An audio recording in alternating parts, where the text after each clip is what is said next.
Hello everybody and welcome to episode 57 of the Psychic Matters podcast. 57 is my lucky number, you know, so I'm delighted to have reached that amount of episodes, and I do feel very, very lucky this month. I want to say a huge thank you to all my incredible patrons. Your patronage has been instrumental in helping me to continue to create high quality content, and I've been particularly taken aback this month by a couple of people. You know who you are. You have been beyond kind with your support. I've written to both of those people privately, and I've been so touched when people really believe in you and in what you're doing. It just really touches my heart and makes all of our work feel so greatly valued. Thank you very, very much to my wonderful patrons. If you would like to join them, head to patreon.com/psychic matters and you can take a look at some of the benefits and perks that come along with being a patron of the Psychic Matters podcast. I particularly want to give a massive shout out to a friend of mine, Stephen Trolland, CSNU, who has also gone above and beyond to help support the podcast. Some of you might remember Stephen from podcast episode 51, and that episode was called Championship Mediumship, where Stephen spoke about his absolute passion for skiing and snowboarding. And in our episode together, Stephen talked about the many difficulties he experienced following the snowboarding sport that he loved. And he spoke about what it felt like, despite great adversity, to go on and take 6 podiums and finally to win the British Championship title.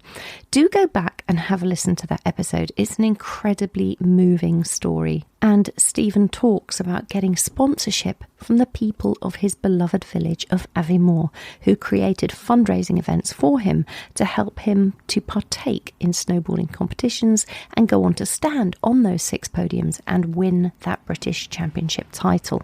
Well, Stephen continues to be a real champion, and he has paid forward that kindness shown to him in some incredible ways. And this month, I've been on the receiving end. Stephen got together with 2 very talented medium friends of his, Louise Minas and Frederick Hagland, and they all put on a very special Evening of Soul. It was a fundraising mediumship event. I know many of you out there bought a ticket to attend, and I want to give you all huge thanks for doing that and for supporting the event. I'm over the moon to say that they raised £380 for the podcast, which is an incredible amount of money. So thank you so very much to Louise, Frederick and Stephen for your time, and to each of you out there who came along for buying a ticket. If you'd like to support the podcast, you can write a written review. It's a brilliant way to show solidarity, and written reviews really help the podcast to move up those podcast charts. So if you're on Apple, you can go to Apple Podcasts, find the Psychic Matters podcast, scroll down and leave a written review there. Or if you have a Samsung phone, you can go to a platform called Podchaser, and you can look up the Psychic Matters podcast there and leave a review. It's pretty straightforward. The link is on my website under podcasts, so you can pick it up there and leave a review. That would just be an amazing way to support the podcast. Thank you so much. Meanwhile, let's bring our attention back to this week's episode, where we are exploring spiritualism. With me in the studio today, I am joined by Jacqui McGleish, OSNU and an accredited spiritualist medium. Jacqui, welcome to Psychic Matters. Thank you very much, Anne. It's lovely to be invited. It's so brilliant to have you here on the show. I've heard all sorts of wonderful, good, positive, beautiful things about the work that you're doing out there in the world. Tell us a little bit about you, Jacqui. What are you about? Really, in all honesty, I am about honesty. I'm about finding your truth, finding the real spirituality within you. Honesty and truth. Well, that's what a wonderful place to start from. Tell us, you've got a wonderful Scottish accent there, so tell us a little bit about your background. I sound Scottish, and a lot of people will say that to me, but I'm actually English. Yeah, and it's funny because if I'm in England, they'll say I sound Scottish, and when I'm in Scotland, they say I sound English. But I am English originally, live in Scotland, and been here for 30 years now, just over, which it's lovely. And I class this as my home now. And where were you originally from in England? I was born in Oldham and then brought up in Lowestoft near Great Yarmouth. Oh, yes, Lowestoft, of course. We had a little chat about that, didn't we? Because I spent some time in Pakefield, which was just beautiful. Yeah. Lovely place. And whereabouts in Scotland are you? I'm in Glasgow. Fabulous. And what took you up to Scotland then, Jacqui? What took you up north? I was lucky enough to meet my husband, and we knew straight away. And within a matter of 3 months, I was pregnant and living in Scotland. Oh, what a love story that is. Yeah, I think so. We're 30 years together now, and he's my best friend. Is he spiritualist as well? Does he go down that line, or does he not? He believes in spiritualism. He believes in what I do. He doesn't necessarily attend churches like me. Yeah, because I've got a partner who is incredibly supportive of what I'm doing, but isn't interested. And so I don't really discuss it with him. And that's fine. That's just the way our relationship is. So it's different for everyone, isn't it? Yeah, definitely. And so what led you down the path of mediumship in the first place, Jacqui? How did that come into your life? For me, I've always had this weird, strange ability. And there was I couldn't put two and two together when I was growing up. And I had a very different kind of upbringing. It was a single parent family. I'm one of 5, the youngest and the only girl. And when I was young, I got ill twice, really quite ill. I had meningitis. When I was about 6, was seriously ill. And something changed with me when I came out of hospital. And it was as if I had this sense of feeling things and seeing things and not really understanding it. I'm a child. How do you understand that or put 2 and 2 together as a child? Then I remember it was the Queen's Silver Jubilee in the 70s, and there was a street party, and we were sat at the street party, and I said to my friend, wow, can you see that? Look at that beautiful lady. And my friend turned around and said, I can't see anything. And it was then I had the initial knowing that I saw something that somebody else couldn't see. The next thing was really animals. I kept seeing dogs. And I would see these dogs following me, or they would wait for me when I was being sent to bed at night time. The dogs would be sitting on the stairs, and I would be absolutely terrified. These 2 big, great dogs. And again, I see it now as an adult, but as a child, I didn't understand that they were actually there to support me and protect me and look after me. But you don't realize that when you're younger. I was always told many things like, oh, you're so dramatic, or you're so sensitive. But I think partly with everything that was going on around me that I didn't really understand, but also family life and the changes that were happening there. I think it just all accumulated to not really understanding me. And did you tell your mum about the people you were seeing or the dogs that were on the stairs? Were you able to share it with her? It was actually my dad that brought me up. I'm so sorry. I'm assuming that's a terrible assumption, isn't it? Everybody does. Everybody assumes that. My dad, I would say to him, Dad, there's dogs on the stairs. I'm terrified. I can't go up the stairs. And he thought it was a tactic to stay up. And he would go and check the stairs. He'd say, there's nothing there, Jacqueline, there's nothing there, and send me off to bed. But I never really stayed in my own bed. I bed hopped, not because of any other reason, but I was always frightened, and I was always lively, so I wasn't really a sleeper.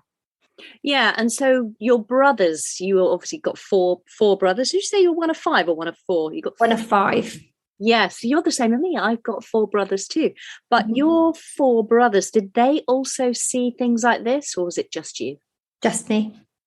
But I think that what switched it on, I think, was maybe the start of, or what I associate with it being switched on, or was maybe the meningitis. And then when I hit 12, I had meningitis again, and it was really seriously ill again.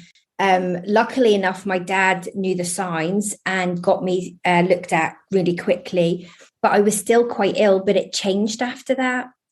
So what happened after that is I started really seeing things and feeling things and becoming really, really sensitive, which caused a lot of friction within me, because I was a teenager, hormonal, going through all these different changes, but also all these changes spiritually that I didn't understand.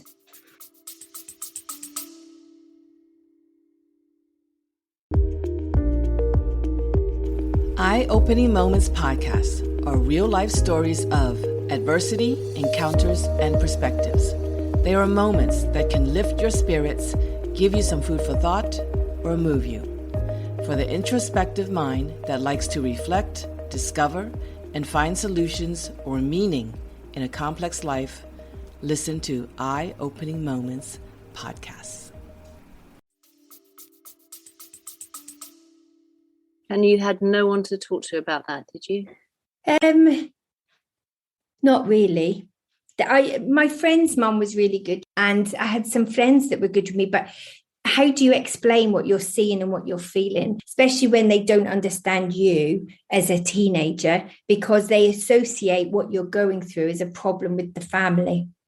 Yeah. So you kind of look at things in a different way, and it becomes hard within you to deal with everything that's happening. School was an issue. I was great at middle school, loved it. I was so good at middle school, just found it amazing, loved doing drama, loved doing English, loved it.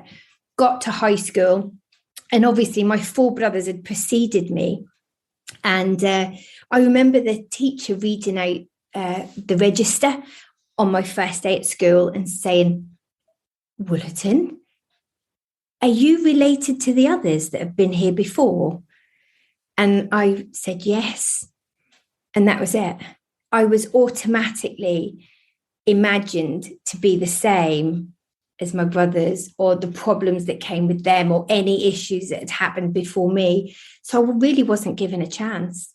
And that's the honest truth. And I think as a child, when you're a teenager and somebody says, "Oh, you're just like them," you go, okay, then. I really wasn't great at school, not because I didn't know, because I was stupid, or for any other reasons than I kind of proved a point to them. I proved them right, really. Yeah, very difficult. I do remember in my art room, my art teacher saying to me, "Are you the sister of Paul or Nick?" And I said yes. And he just rolled his eyes. He said, "You're even sitting in the same chair." That was the end of that. Yeah. Very interesting, though. So where did you go with your spirituality at that point then? Were you still seeing things at that age, in your late teens, mid-teens? Yeah, I was definitely really sensitive to everybody around me, seeing things I didn't really understand, which frightened me. And I have to be honest, I was frightened within myself. But again, I just didn't understand what was happening. I actually got expelled from school, high school, which I do talk about it. And the reason I talk about it is because it was probably a catalyst for me to start to understand I needed to change. I got a job painting and decorating, which I absolutely loved. Still was getting into trouble, really, in a few different areas. Then I had an accident with my hand. And I realized at that point, when I'd had the accident, that I had to change. That's when I started getting the ear whistling and the vibrations in my head. And I knew that someone was trying to contact me, but I didn't understand who. But I could feel it. I could sense it. I did actually go along to Lowestoft Spiritualist Church once, but because I was so young, I just didn't feel like I belonged there because everybody else was older. But so I was already, something was calling within me to go to find out what was happening. The catalyst for me, I think, was after moving to Glasgow and after having my daughter, my eldest daughter, I could see things. I could see people in the street. And I said to my neighbour, God, there's a man that walks up and down the street at night time with the dog. And I described what he was wearing, the hat he had on, the way he looked. And my neighbour said to me, that sounds like Liz's dad round the corner. But he's been dead for years. And it turned out it was her dad. Gosh, that's such an interesting journey just to that point. Why did they expel you from school? What had you done?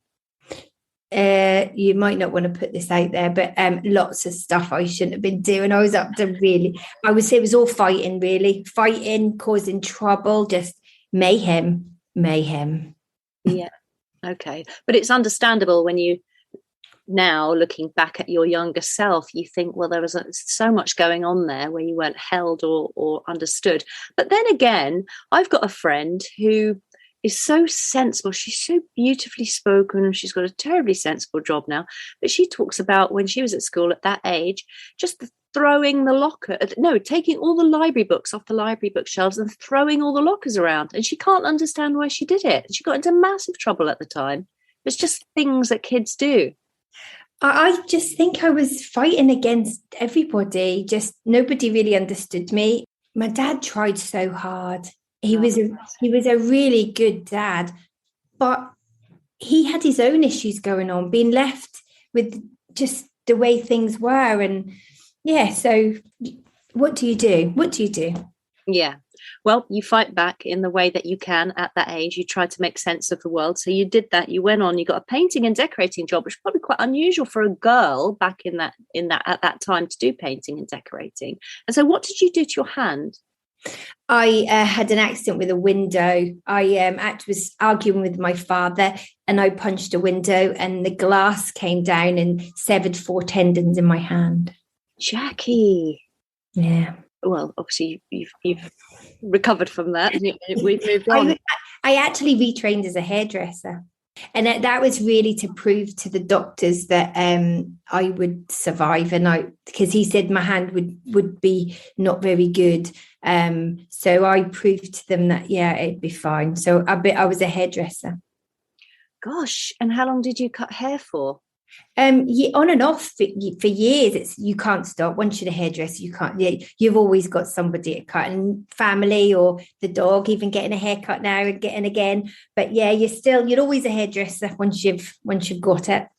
Yeah, beautiful. So you go through all these experiences, but you've spoken here, you've said at the age of 6 or 7, you got meningitis, you had it again at 12, and then you talked about after childbirth. And at these 3 things that happened, this is when things sort of ratchet up another notch.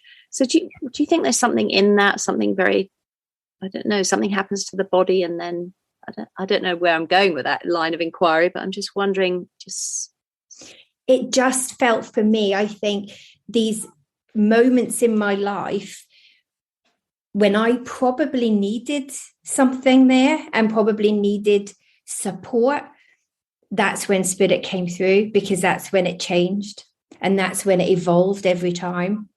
And even after having my eldest daughter, things racked up then. And then again, when I had my second daughter, and at the point of me saying, I need to go and see someone. And that's when I stepped foot in a spiritualist church in Glasgow. And what happened when you walked through that door? At first, it was a little tiny church, and it's called the Salt Market in Glasgow.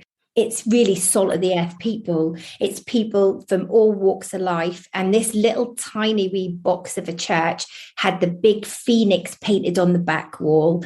And I walked in for the private reading and I sat down and the medium said, "Oh, I don't know why you're here." And I went, "Really?" And she said, "Yeah, you can do what I do." And I went, "Okay." And then she said, "You have to come along to our group on Thursday." She spoke to me about a few different things, confirmed things within my own head, what had been going on with me. And she said, "Come back on Thursday." So I went back out and I actually spoke to my mother-in-law and I said, "She wants me to come back on Thursday, but I'm not coming by myself. Are you coming with me?" So my mother-in-law came with me. Now, she had no interest in this at that point. So she came with me on the Thursday and that was it. It literally was like putting on a comfy pair of shoes. I felt at home. I felt opened, alive. I felt like spirit could just work through me. It was unbelievable. And I gave a message that night. The message was accepted. They said it was clear. Everything was precise with it. And then I stayed within the circle really for a couple of years until it changed hands.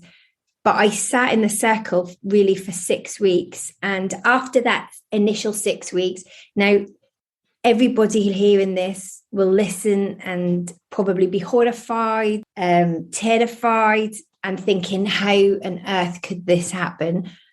After 6 weeks, I went to church on the Sunday and they didn't have a medium. So they approached me and they said, "Jacqui, would you go up?" And I went, "Well, I'm not really dressed for it, but okay." Good for you. And that was it, really. That was my first service. After that, it just evolved really quickly. People coming to see, then getting dates in other churches and centres. And literally it just kind of rolled very quickly. Talk us through that a little bit. So you stood up there. You've been to the services. Had you seen people demonstrating before? Did you know what you were meant to do? I'd been going to the church when I'd started on the Thursday night in the circle. I'd started going on the Sundays. So I was watching the medium and listening. It wasn't that I knew what I was doing, as I was actually just really interested in listening to the mediums. But it just happened. And we'd noticed when I was sitting in the development group on the Thursday that this ability it was as if it was already there. It literally was just somebody had to explain to me or just say, "It's okay. Just let it out, let it work, see what comes. Don't be frightened of it." And I was very fast then. I used to talk so quick. I didn't really understand anything that was coming through. I couldn't take anything in. And I was probably like that for about 10 years. But it's interesting, isn't it? When someone gives you permission to be who you are. Yeah. Then, because we're not given permission. We're not given permission to say that this is a true thing, that this is what happens, and this is what I see, and this is how it works. People we don't get permission because nobody believes you for most of your life. And when you're given permission and you're held and you're encouraged, it's a completely different ballgame. Yeah, totally different. And it just felt good, comfortable. The people were like, a lot of them had the same things that were going on. They understood the animals that I would see when I was growing up, the fear that I had when I was younger. Even really I used to walk past the graveyard. There's a church right on the top of the cliffs. It's beautiful. And I used to walk to my friend's house when I was younger by the graveyard. And I was never really what you'd say frightened. I was interested in what was in there. And that's probably going to sound terrible because we know that you don't die. But I was interested in the names and the dates and the people that had been in there for years. And I just found it beautiful in there and peaceful. I know that exact churchyard, and the church, I know exactly where it is. I can picture it in my mind because I used to run past there when I was staying in Pakefield, and it is very peaceful. It's very beautiful. Beautiful. So you sat in circle for 6 weeks. You stood up on platform and you did your thing, and then people were calling you saying, please, can you come and serve our centre, our church? And where did you go from there? So how did you go from being a hairdresser to now being a spiritualist medium, very much in demand? Where did you go? This, what I'm doing now, was never an intended career. I have to say that. I literally was happy being a mum, doing my wee bit of hairdressing, just doing what I normally did. When I first started in the church, in that initial standing on the platform, then our churches started contacting me and saying, Jacqui, could you do this date? And I would start taking one date a month. Then it was one date a week. And then it started to change. Probably about 10 years after being a platform medium, I'd met other mediums at that point. And one in particular had said to me, Jacqui, do you know what would be really good for you? He said, your work's good, your mediumship's great, but for your confidence, I think you would maybe enjoy some of the SNU courses, and it might actually help you with your knowledge and your understanding. And I actually think for me, because I'd left school so early and I didn't have that knowledge or that background of academia, doing those courses was actually really good for me. So when I joined the SNU, I started off with doing the SD1, and that kind of progressed. While I was doing the courses, obviously more churches would contact me, and you'd be picking up more dates and more dates. And I only really ever done it for expenses. It wasn't for money or your name being out there. I would try and help charities, do a lot of work for communities, fundraisers for schools, just to kind of spread the word of spiritualism, but to help people really. And then my education with the SNU was starting to come up. And then I took my CSNU, which was, difficult. I would say difficult. When you do your first accreditation or your first board, it's terrifying, especially when you've never done an exam. So that was really interesting for me. But it kind of pushed me to do a bit more. So for people that are listening to this podcast, obviously I know what you're talking about, but some people who are listening may not have heard of the SNU. They don't know what SD1 is or CSNU. Can you perhaps explain for those people what this is? Yeah, the SNU are the Spiritualists National Union. You can do different courses with them. SD1 isn't available anymore. It's been gone a little while. But these courses actually help your understanding and your knowledge of spirit, of the work that was done before we arrived. And they talk about the pioneers, the history, and there's a lot of learning that you can get and a lot of knowledge. And it does help you build up a knowledge base for talking if you're going to be doing an address or working with students. And it really does. Well, it did help me, and it helped my confidence within me. But you imagine that it would have done, like, because you say, you left school without the qualifications that you could easily have got had circumstances been different. And it is, I found the SNU courses really interesting because they inform you, like you say, about the pioneers of spiritualism and the history and where it came from and the shoulders of the people on whom we stand. You took that work forward first. So you've gone on, you said just there that you did your CSNU. Can you explain what the CSNU is for people? Yeah, it's a certification, which means you're accredited with the SNU at that level. So I have my CSNU in speaking, also in demonstrating, which is mediumship communication. I also have it in readings, and I also have it in teaching. That's amazing. So people might think, well, how can you be accredited in speaking? I can speak. What is speaking? How can you be examined on it? Maybe you could just explain a little bit about each one of those, because it's quite interesting, the speaking and the readings. Yeah, well, having your the speaking is really whenever you go to a church and you hear the medium do an address at the beginning, but it's at a level where you can really talk about the philosophy of the principles, and you can bring them in and philosophize about them within your own talking. And you do this by either working inspirationally, you can speak inspirationally, but you can also add that in using a bit of your background and your understanding, and even how you've managed to get to that point. There are many, many people who come into our spiritual churches and centres who are like you. And sometimes they need to understand that and see that for themselves to realise their own potential and where they go in the future and how they can get help with their own abilities. Yeah, and that's a really important point, because it's about your own potential and you as a soul on this earth. And everybody has their own unique challenges, and that's okay. That's fine. We can't all be academics and really wonderful. We haven't all had a very smooth childhood and life growing up. And so it's really good that they meet you where you are. I think it's super important that we look at everybody within our spiritual communities, because we are all unique. We all have varying abilities.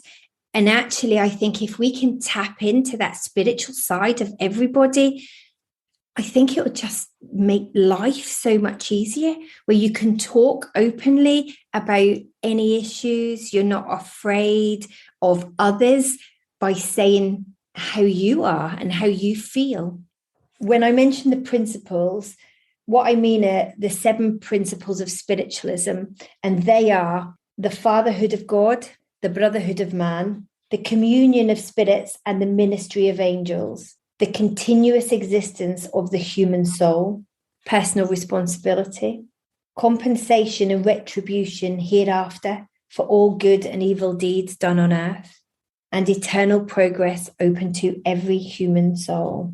And they're the principles that people live by. If you're a spiritualist, we live by these principles. It's like the 10 commandments, but the 7 principles are. Yeah, they were given to Spirit and developed through the mediumship of Emma Hardinge Britton over 2 decades.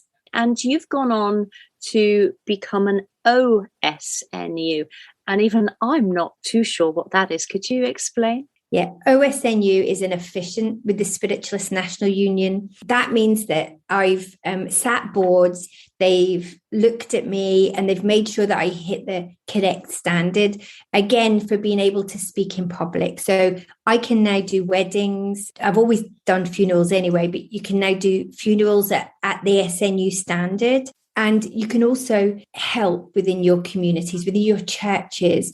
You can help with, if somebody needs you at their bedside, you can be there and you can support them and give them the spiritual support that they need at that time, and families. So yeah, I'm available if anybody needs help. Wonderful. And we'll get your website or your Facebook page or your details of how people can connect with you at the end of this interview. But I know as part of that process of becoming an OSNU, you gave a most amazing and beautiful address. I wonder if you'd be prepared to share that with us on this podcast episode. Yeah, I would love to do that. And I'm really pleased that you've asked that, because I've had so many people ask me after the service if I would record it, if they could listen to it again. So that's really good of you, and I appreciate that. Thank you very much, Anne. Most of you here are spiritualists, and so therefore you will understand the sacrifices that are made for the work that we do. The late nights, the travelling in all weathers, and being away from your family. Does this sound familiar to anyone? Whilst we help many, the impact that we can have on others is immense.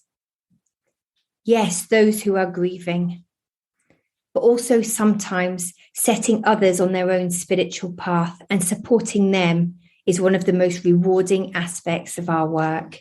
We sometimes need to remind ourselves this work is not about winning or being the best.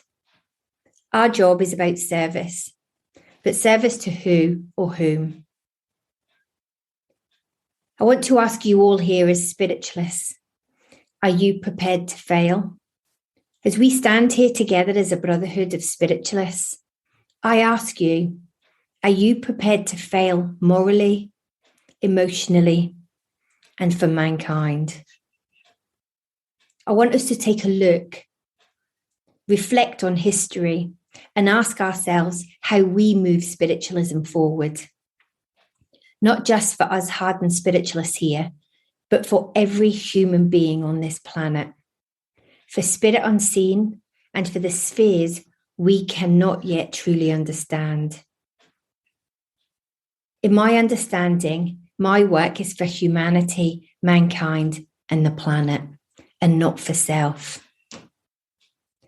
Let us take a look back at the pioneers that came before us.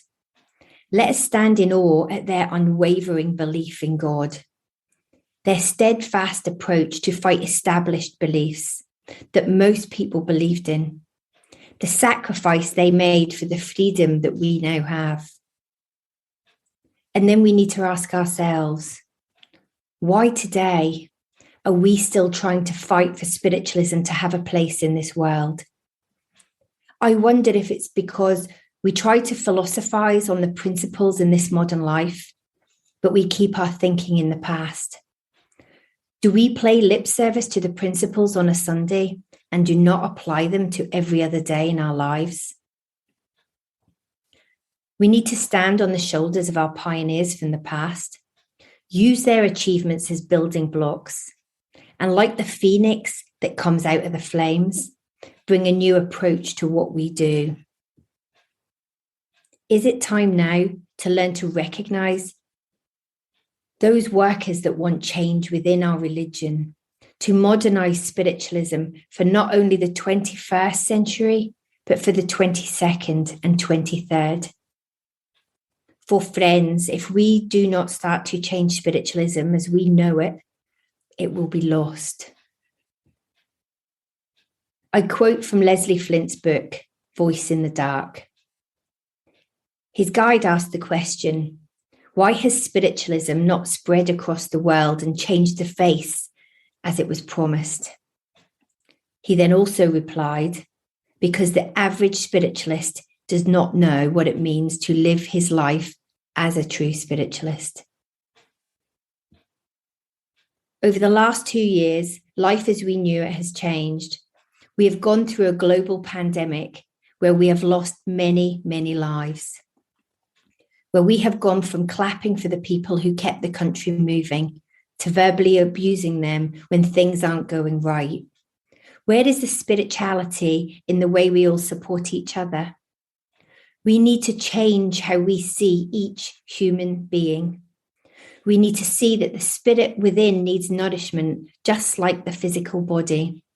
We need to support the people whose understanding differs from ours.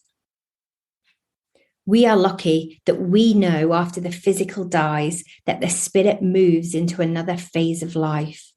We give evidence to this on a regular basis within our churches, week in and week out. And whilst this is good to get people into our churches to start with, we need to look at keeping them coming in, but not just for the communication, but to truly understand the wider implications of this wonderful religion, where the support they receive within our churches builds an acquired knowledge they can apply to themselves and for their community within. Being a spiritualist isn't just about the communications that we give. Like I said, that's the key to the door. What happens next? Our philosophies and our teachings should be spoken about and brought forward within our services for all to hear and see. The way we live our lives and treat each other is what communities see, not just merely blind promises to the principles. When I was younger, I was the child that no one really liked to be around. The truth of the matter is, I was really annoying. I had red hair, a high-pitched voice, and I just would never sit still. I was a child from a broken home. a single parent family. It wasn't a new thing back then. But my dad did find it hard trying to look after 5 children. I was the youngest and the only girl. And my dad used to say to me, "Jacqueline, you're worse than all the boys put together." I struggled as an adolescent to fit in, just to find my place. I loved middle school. I enjoyed the work. I did every sport possible. I played the double bass and I excelled, really. Then my first day at high school, I remember the teacher called the register. When he got to my name, he said, "Are you related to the others that have been here before?" I said yes. And that was it. I was tarred with the same brush as a couple of my older brothers. I was failed by the teacher who thought that small comment was okay. So high school was an issue for me, not because I wasn't clever, but because I was looked at as challenging. I also had to live up to the status that the teacher had applied to me, because as a child, that's exactly what you do. I was asked to leave school at around 14. It was explained that I would be expelled. I had caused so much trouble. What I will say, though, is I was never given the chance to succeed. I was given a label and I was judged from the word go. So at 15, I started work. I was given an apprenticeship as a painter decorator. I went to college 1 day a week and I worked on building sites all over the East. I loved it. I'd passed my first year and onto my second when I'd had an accident. I had severed 4 tendons in my right hand. And now we all know, if you're a decorator, the use of your hands is really important. Well, probably critical. The doctor who rebuilt my hand said that I should consider a job in the warm. So after healing and physiotherapy, I started a YTS scheme in hairdressing. And at this point, I was 17 and probably a little bit scary. My first spiritual sighting, I remember, was after I'd had meningitis when I was 5 or 6. It was the Queen's Silver Jubilee and we had a street party. I remember saying to my friend, "Wow, look at that beautiful lady. Her dress was long and flowy and she had a lovely hat on her head." And my friend said, "I don't see anything." After this, I started to see dogs a lot. No one else saw the dogs. And I was always scared to sleep and would always end up in someone else's bed in my house. At 12, I got meningitis again. And this was strange, as it wasn't as serious as the first time, but I was hospitalized and very ill. I started to feel things, sense things in my head, which at the time I tried so hard to dismiss. This was around the same time I was going to high school. So along with the teacher issues, I think looking at it now as an adult, I struggled to understand what was happening. When talking to others about it, they would say things like, "Jacqueline, you're so dramatic." Or, "For goodness sake, Jacqueline, go to bed. There are no dogs on the stairs." That's something I remember my dad saying to me all the time. I can still hear his words echo in my ears. So why do I talk about the past? I do this so you can understand me. As you can see, I have a fierce determination to succeed. Over many years of spiritual work, I have been pushed literally to breaking point. This is not because of the work or the hours, but because of ego, and not my ego either.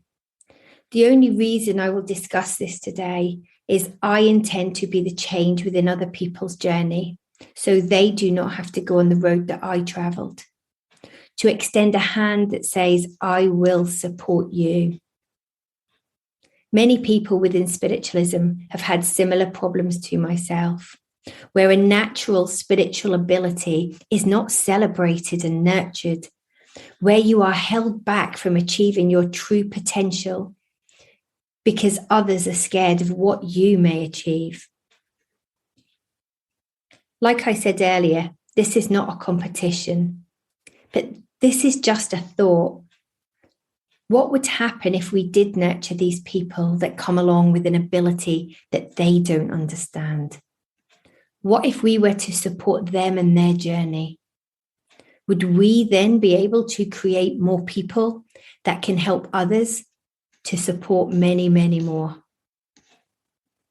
Is this not the true meaning of spiritualism as said within the principles? Eternal progress open to every human soul. When I have been down and felt I could no longer go on, my daughter said to me, "Mum, extinguishing someone else's candle will not make theirs burn brighter. So let's try to help everyone's light burn to the brightest level." I can only imagine a time in my religion where we as a community come together and support all. No matter what they wish to achieve, no matter what walk of life they come from, no matter what we see on the outside. Let us not judge, but encompass the differences we all have and create a spiritualism that is ready for the future. Many years ago, I read a piece of work by Maurice Barbanel. This is called The Implications of Spiritualism, and it was written many, many years ago. Why today is this still relevant? Have we not moved on? This segment that I quote really speaks of a world today. I wasn't born when this was written. Why have we not created the change that has been needed for so long? Whether you are orthodox or agnostic, rich or poor, educated or illiterate, a cabinet minister or a crossing sweeper, dictator or peasant, you cannot alter the law of cause and effect as it operates in your life. That is the great message of spiritualism. Because you are spirit, you survive death. And because you are spirit, you are alive today. The spirit within you, which causes you to live, is the same spirit that animates every member of every nation, of every race, and of every colour. Spiritually, the people of the world are one. Spiritualism reveals the spiritual oneness of all mankind. God has made us all members of one vast spiritual family. When that fact is understood and applied in human, national, and international life, war will be driven from the face of the earth. Man will have learned not to kill his spiritual brother. Properly understood, spiritualism will become one of the greatest forces for good in the world. When its truths have spread far and wide, and the majority of people accept its teachings and regulate their lives accordingly, a new era will dawn for humanity.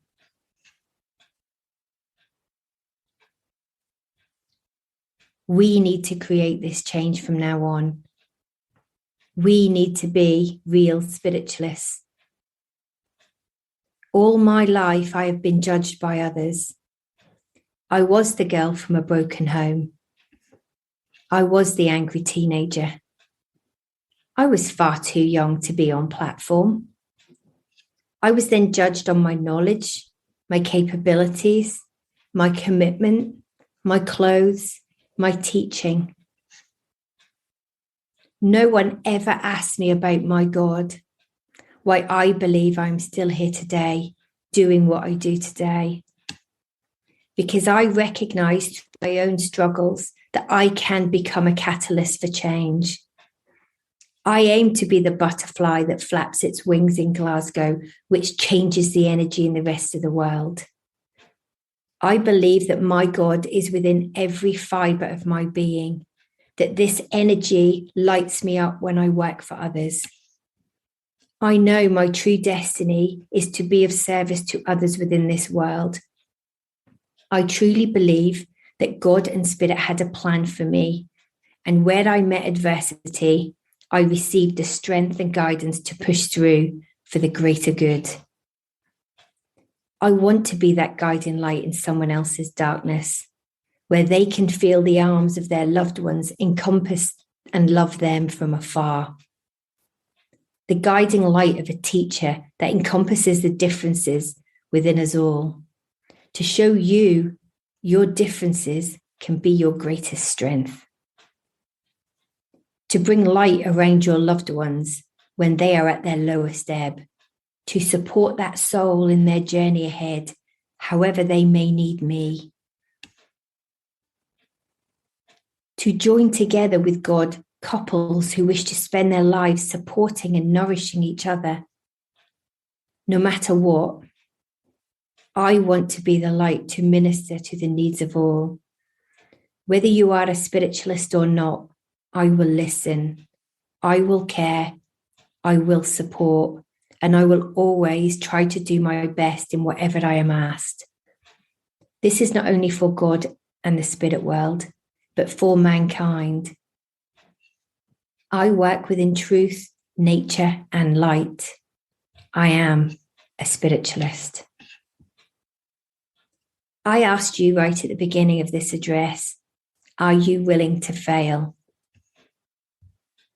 I am willing to fail, because that means morally I have tried everything within my power. I am willing to fail until my last physical breath leaves my body. No matter what life throws at you, there is always the possibility to fail. I will fight to succeed in every aspect of my life. I will strive not to fail. But I am willing to fail, as that means I have tried. Can you say the same? Wow. I'm absolutely honoured to have been able to hear that directly from you. I know this is for our podcast, and obviously everybody's listening to this. But there is such beauty and power in the words that you've just spoken there. Thank you. Yeah, really beautiful. I loved some of the things that you said. I loved your I am the butterfly that flaps its wings in Glasgow. I just thought that was so beautiful and makes the change, creates the change. And I loved your I am a spiritualist. So much power in that when you truly understand what being a spiritualist really, truly means. I just think if you look at even the Barbanel, the implications of spiritualism, that was written so long ago. Why are we still fighting to stop war, and why are we hurting each other still? And it just, we need to change. We need to change. And what's great about your speech there is you give people the tool of how to change, and it's purely don't judge other people. Everybody is equal. We are equal. We just need to see that and help each other, strive to help each other, help others on their spiritual journey, let them find themselves. And so many people get lost in spiritualism. And I mean this in a really nice way. Sometimes we look everywhere for the answers, when the answers are actually within you. You just have to take the time to listen, see where you need to go. It took me years to get that, years to understand that the answers come from within. And sometimes we know them, we say them, we can hear our inner voice telling us, but we don't listen because we don't think we're good enough to listen. Very true. That's amazing. I'm so happy that you shared that with us. I think people are going to get so much out of that. There was just so much packed into that beautiful speech.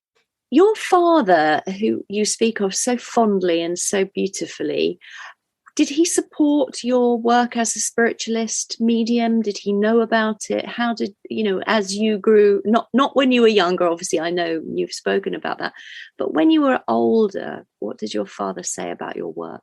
my dad and my mum didn't want us to be brought up with religion because they wanted us to choose our own path.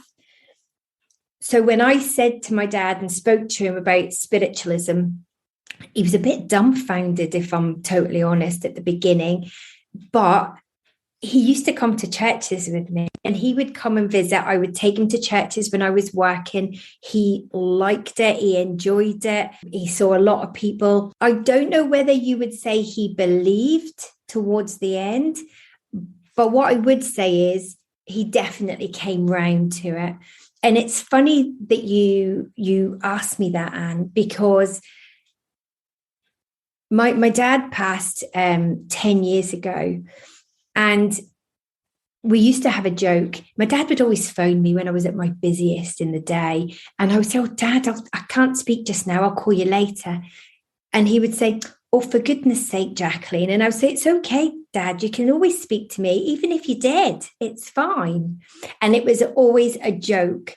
And when my dad died very suddenly. And we were actually away on holiday, and I didn't know. It wasn't till we came back on the Tuesday that we found out my dad had died. On the Saturday night, I went to bed and I had the strangest dream. And I told everybody the next morning, and they were like, no, really? It's a joke. But it wasn't. When we got back and we checked my dad's phone, my dad died really quickly of an aneurysm, and he was actually checking the credit on his phone when he died. So there was a timestamp. My dad died at 11:34 on the Saturday night. I had the dream after 12 o'clock, and my dad was making a joke about where he was. I just didn't put two and two together. I thought he was just having a joke. That's amazing. Yeah. Gosh, what an interesting story that is. See, if I told you the whole dream, you would honestly, it's so funny. It's really funny. It's just the way my dad would make a joke out of my mum, and he did it in the dream. And it is so. And I talk about this on platform. I turned this into an address, and people are like, wow, but we're not meant to know that somebody's died. It's not meant to be. You're meant to find out in a natural way. But my dad told me he was okay. Yeah, beautiful. And it's beautiful that he was able to come to watch you on platform, to watch you working, and to understand everything that would have gone on for you in your childhood, which made you this beautiful medium that you are today. Yeah, I was really lucky. My dad thoroughly respected what I did, was very proud of me, I think, in that I would push myself. And he saw that. And I had changed from being that angry teenager and got to know myself. And that for me was the most important thing. So that was good. And even my mum still comes to see me work if she's here. And she appreciates what I do, and she sees the work that I do and the help that people get and the comfort. And that for me is good. Yeah, that's beautiful. And it must bring a lot of comfort to your mum as well, to know that your girl done good, no matter what happened in your family unit when you were growing up, that you've come out the other side of that, and you've got something very beautiful to offer the world. I bet that's very comforting for her. Yeah, I think for her, for my family, all my friends, most people know that I will always try and help where I can. Even my students, I'm very honest about my own journey. I'm honest about how you approach your own journey and how you develop your own spiritual awareness. I have a no-nonsense approach. I don't like jargon. Sometimes we add too much into it and we take that ability away. We're not sheep. You can't take the personality out of the medium. You have to keep that in there because that's what you are. But it's how you evolve that, how you change it, how you adapt it to the work that you're doing in whatever area you're working in. Because we all are all unique, but you need to keep that uniqueness. It's what lights you up. Yeah, beautiful. And you've spoken about your students. So what are you teaching? I know that you do classes and workshops. If people are listening to this podcast, where can they find you, Jacqui? What are you offering people? I do many things. I'm kind of an all-rounder, really. So I do readings. I do many churches and services. As an OSNU, obviously, I can bring couples together in marriage, but I can also do funeral services. What lights me up a lot is teaching. My students are a big thing for me. I love seeing the light shine within someone else. So I run many workshops around Glasgow and Scotland, online as well. I have international students, and I run a mentoring group as well. And I've had that for a number of years, which has been very successful. If people want to come and join you, Jacqui, how do they get hold of you? You can get me on Facebook. I'm Jacqui McGleish, Spiritualist Medium. Send me a message, contact me that way. I don't have a website as yet. Perfect. So if people want to come and find you, you're very easily findable on Facebook. And I'll put the link to your Facebook page directly in the show notes for this episode, so people will be able to pick that up there. Maybe just the final thing I'd like to ask, Jacqui. Gosh, I know we're a little bit over time. It's okay. I'm fine. All right. As a child, when you saw spirit people and you were so frightened by what you were seeing, feeling, experiencing, what do you think we can do to, I suppose, as a movement of spiritualists, light workers, mediums across the world, psychics as well, how can we help and assist our children with these gifts? What do you think is the way forward there at the moment? I think we need to explain to children that if they see something, that it's okay. Don't make a mountain out of a molehill. Also, don't always just say, no, there's nothing there. Just, oh, right, okay, is there? Would you want to tell me about it? And explain, and just try and get an understanding of what their feelings are. Rather than create something bigger than it actually is, or make it bigger than it actually is. Just try and understand. So if you could wind time back and you say to your father, Dad, there's 2 dogs on the stairs, I can't go to bed, what would your preferred response for him be? Come on, I'll take you up. That's fine. They're not going to hurt you. Perfect. Jacqui, I know you've got a wonderful course coming up called Soul Steps. Can you tell us about that? Yeah, Soul Steps is the brainchild of myself, Adam Berry, and Suzette Carlisle Thorley. And the 3 of us have come together. And between us, we have so many years of experience as teachers and working mediums. And it's actually to provide steps, small steps, how to enhance your own self, how to take your spiritual abilities that little bit further, and just really easy guidance for everybody. What we're going to be doing is 3-hour sessions, and hopefully the dates for this will be coming out soon. But if anybody does want to get in touch regarding this, just contact us on soulstepscourse@gmail.com. Brilliant. And what level is that for? Is that for beginners to advanced? All levels? All levels.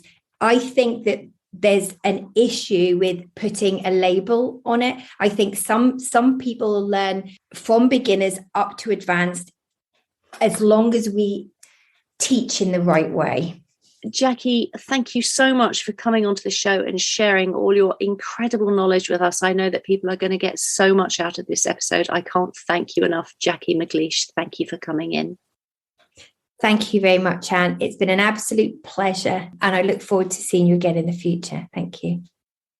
Jacqui McGleish there, everybody. Please do go to her Facebook page and check out all the events and courses that she is offering.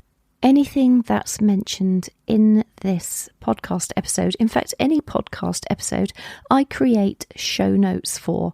And show notes consist of a full transcription of every word that was spoken on this podcast. That's because I want deaf and hard of hearing people to have equal access to the content.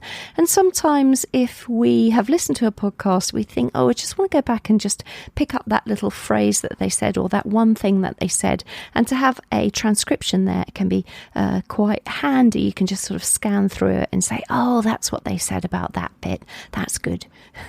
So that's what it's for. But also it does contain the URL links for everything that's mentioned in each episode. So say, for instance, in this one, Jacqui was talking about Leslie Flint and Maurice Barbanel. So on the show notes for this episode, you will find a URL link that will lead you directly to those people. And we also spoke about the OSNU, the Spiritualists National Union, who run these amazing courses that you can go and study as well. So if you go to the show notes, again, there's a URL there which will lead you directly to those places. My website is anntheato.com, ANNTHEATO.com. Please don't forget, if you've loved this episode or any of the episodes, please do write a written review. It's the written reviews that help to move that podcast up the podcast charts, and then that way the podcast can become more visible to those who may really need it.